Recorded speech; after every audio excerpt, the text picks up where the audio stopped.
Hello, Dr. Adipose. Well, Jen has a really high fever and she's finding it really difficult to swallow, and I'm just really worried about her. Oh, I see. Well, I'm just going to take a look at things. I'm going to take her temperature. Feel of things. Say, ah.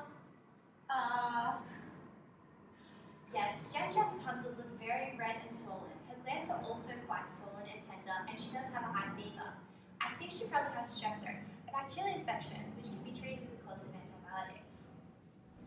Oh, is that the only way to treat the infection? I'm just a bit worried about giving her antibiotics because I've been reading a lot of articles that warn parents about giving antibiotics to their children who are under 6 months, because apparently there's an association between antibiotics in early life and obesity.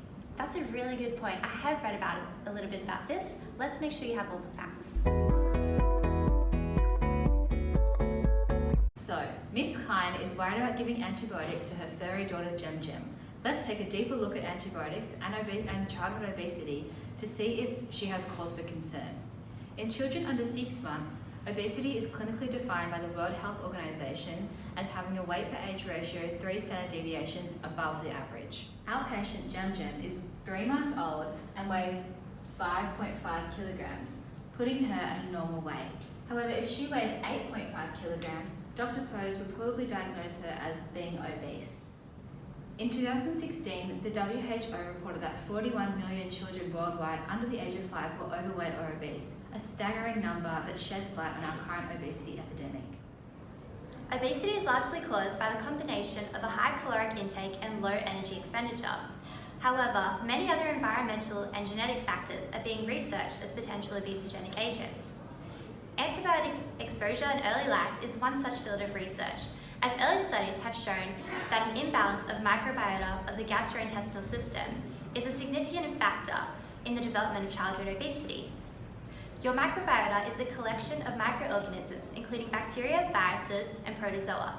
The disturbance of the healthy, balanced microorganism population is commonly due to the use of broad-spectrum antibiotics. Broad-spectrum antibiotics are non-specific, so they not only kill the offending organisms, but also native bacteria, which are essential for normal functioning of multiple body systems. The gut microbiome plays an important role in influencing both energy harvest from the environment and the genes involved in energy metabolism. Dysbiosis leads to an altered expression of these genes, leading to a change in metabolism and subsequent fat accumulation and obesity in children. One way that antibiotics contribute to obesity in infants is by creating a state of chronic low-grade endotoxemia. This is due to the release of endotoxins called lipopolysaccharides, which are released in the external membrane of bacteriophyta like the Bacteroidetes and Prevotellacea. A 2015 study by Chakraborty et al. Found that the overall increased level of lipopolysaccharides catalyzes a signaling cascade in immune cells, inducing a low-level inflammatory response throughout the body. Endotoxemia also increases fat accumulation, oxidative stress, and insulin resistance. A second way that antibiotic exposure can lead to obesity is by upregulating the production of short-chain fatty acids, which are metabolites of gut fermentation.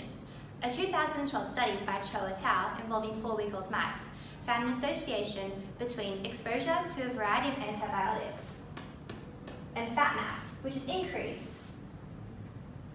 compared to controls.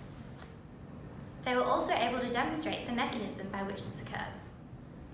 Firstly, they noted a shift in microbiome diversity after 7 weeks of antibiotic exposure, with a specific increase in the Firmicutes and Prevotellacea phyla and a decrease in the Bacteroidetes phyla.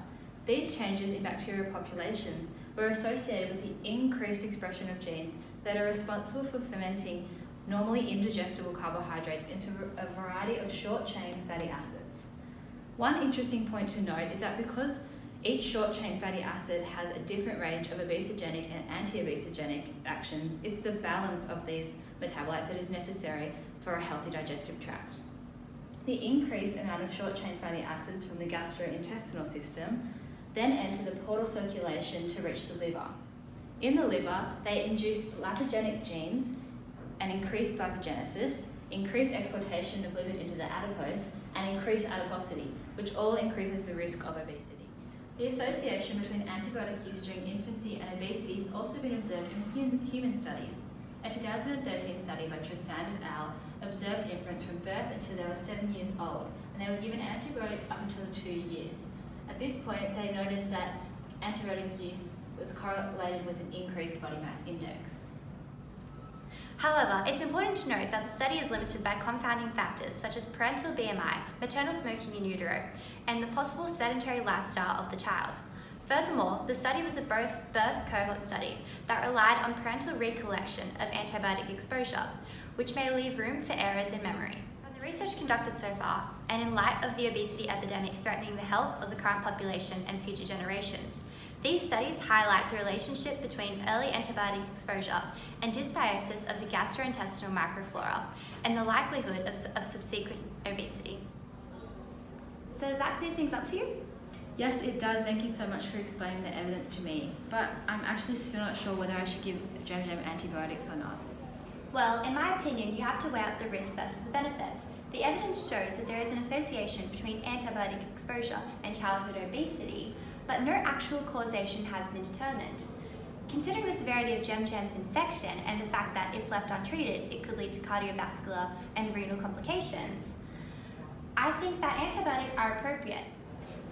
But in light of the link with obesity, I would recommend giving Gem probiotics, which replenishes the good bacteria and ensures a healthy gut microbiota. And I would prescribe an antibiotic that is narrow spectrum rather than broad spectrum.